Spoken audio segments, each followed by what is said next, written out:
হাইকোর্টের নির্দেশে বন্ধ মথুরাপুরের হকার উচ্ছেদ।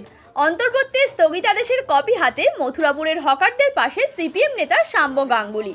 মথুরাপুর রেল স্টেশন চত্বরে হকার উচ্ছেদকে কেন্দ্র করে তৈরি হওয়া উদ্বেগের মধ্যে স্বস্তির খবর নিয়ে হকারদের পাশে দাঁড়ালেন রায়দিঘির সিপিএম নেতা শ্যাম্য গাঙ্গুলি।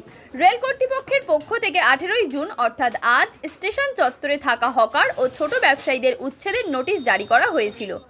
সেই পরিস্থিতিতে হকারদের পক্ষ থেকে কলকাতার হাইকোর্টে মামলা দায়ের করা হয়। গতকাল বুধবার মামলার শুনানিতে বিচারপতি হিরণময় ভট্টাচার্যের বেঞ্চ রেল কর্তৃপক্ষকে আবেদনকারীদের বিরুদ্ধে কোনো জবরদস্তিমূলক পদক্ষেপ না নেওয়ার নির্দেশ দেয়। আদালতের নির্দেশ অনুযায়ী জুন মাসের শেষ দিন পর্যন্ত অথবা পরবর্তী নির্দেশ না আসা পর্যন্ত রেল কর্তৃপক্ষ আবেদনকারীদের উচ্ছেদ সহ কোনো ধরনের কর্সিভ অ্যাকশন নিতে পারবে না। একই সঙ্গে মামলার পরবর্তী শুনানির দিন ধার্য করা হয়েছে 25শে জুন। হাইকোর্টের এই অন্তর্বর্তী স্থগিতাদেশের কপি হাতে নিয়ে বুধবার রাত প্রায় 10টা নাগাদ মথুরাপুর স্টেশন চত্বরে পৌঁছান সিপিএম নেতা শ্যাম্য গাঙ্গুলি।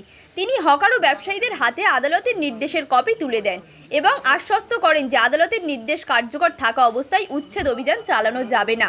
শ্যাম্য গাঙ্গুলি বলেন, বহু পরিবার দীর্ঘদিন ধরে স্টেশন চত্বরে ছোট ব্যবসার মাধ্যমে জীবিকা নির্বাহ করছেন। তাদের রুটির প্রশ্নে আন্দোলন ও আইনি লড়াই চলবে। হাইকোর্টের এই অন্তর্বর্তী নির্দেশের আপাতত স্বস্তি মিললেও চূড়ান্ত সমাধানের জন্য ভবিষ্যতেও লড়াই জারি থাকবে। হাইকোর্টের নির্দেশের খবর ছড়িয়ে পড়তেই হকার ও ব্যবসায়ীদের মধ্যে স্বস্তির পরিবেশ তৈরি হয়। বর্তমানে সকলের নজর মামলার পরবর্তী শুনানি এবং আদালতের চূড়ান্ত সিদ্ধান্তের দিকে। লড়াই সংগ্রামে মাটিতে পড়ে থাকার ফল আমরা বলেছিলাম আগে, একদিকে লড়াই সংগ্রাম চলবে মাটিতে, জমিতে আমাদের, আর একটা চলবে আইনত ভালো চলবে, একটা আন্দোলনে। আচ্ছা, আমি একটা কথা বলি, এখানে আগামীকাল আমাদের কটায় এখানে হচ্ছে দাদা তো থাকবে, সামুদার চলে আসবে।